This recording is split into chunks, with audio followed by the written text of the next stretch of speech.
జీవించు వారికి మీదట తమ కొరకు కాక తమ నిమిత్తము చనిపోయి పునరుద్ధానుడైన యేసుక్రీస్తు గుణలక్షణముల కొరకు జీవించమని చెప్పాడు. అంటే స్వార్థంలో బ్రతకుండాను సంఘం కోసం బ్రతకండి, సమాజం కోసం బ్రతకండి.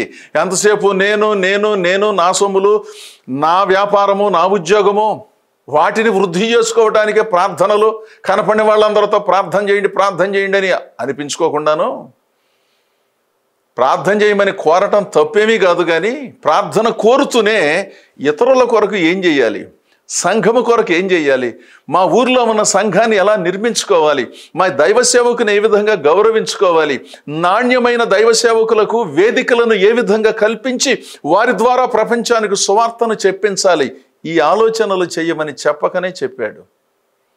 దేవుని ప్రజలారా, దేవుడు మనకు ఎన్నో గొప్ప కార్యాలు చేశాడు.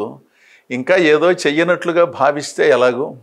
ఆ గొప్ప కార్యాలతో సంతృప్తి చెందుతూ స్థానిక సంఘములో మీరు క్రియాశీలక సభ్యులుగా మారాలి. మీ దైవ సేవకుని గుండెలో పెట్టుకుని గౌరవించండి. సంఘమునకు అవసరముగా ఉన్న వాటిని మీరే గుర్తించి వాటిని అద్భుతంగా పూరించాలి.